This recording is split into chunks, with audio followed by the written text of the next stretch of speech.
Pretendo jubilarme el próximo año y bueno, me ha hecho especial ilusión que mi hija pues coja las riendas de Gurutzeta, ¿no?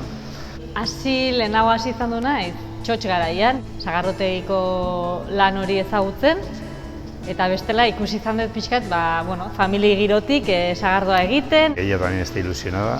En principio es un año de prueba. Lanean hasi naiz, pixkat negozia gehiago ezagutzeko, aitarekin. Nik uste beha prestatuta dagoela horrelako negozio bat emateko. Gogotsu, urte arraro xamarra tokatu da, baina mundu guztiak esaten du izan daitekeela ikasteko urte ona baita ere. Yo soy la cuarta, entraría a la quinta generación. Esperientzia oso aberatsa da, familiko negozio bat izateak, urtetan eta belaunalditan jaso dan tradizio hori bestela ere jaso izan dugu, famili giroan. Hori kultura da, eta hori ere transmititu nahi da, ez? Eta hori presente eduki dezala. Edozein bazkaritan edo entzun izan ditugu istorioak eta anekdotak eta hortik ere ikasten da, ez? Hemen balore badagola, patrimonio badago. Aitona amonak ondoan izateak, aita ondoan izateak izeba ere aritzen da. Horrek guztiak ere arintzen du, errezten du ikasketa prozesu hori, ez? Batzuk esango dute romantizismo kutsua daukela, baina nik uste importantea dela, ez? Tradizio hori ez dugu galdu nahi, iruditzen zaigu horrek ematen diola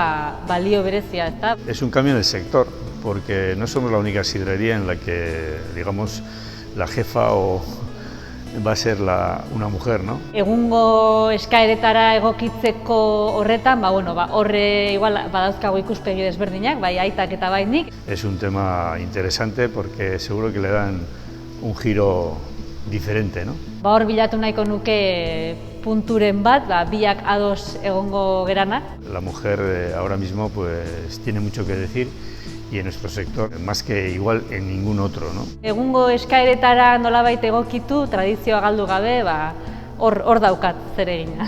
Si hay algo tradicional es el mundo de la sidrería y romper en ese sentido con esa tradición, pues yo creo que le va a venir bien al sector. Eskerrak emateko daukat, bereziki familiari, ez? Hemen daudelako egunero, lanean aritu dialako orain arte, eta orain ere nire inkorporazio horretan laguntzen ari dialako eta babes handia dialako egunerokoan.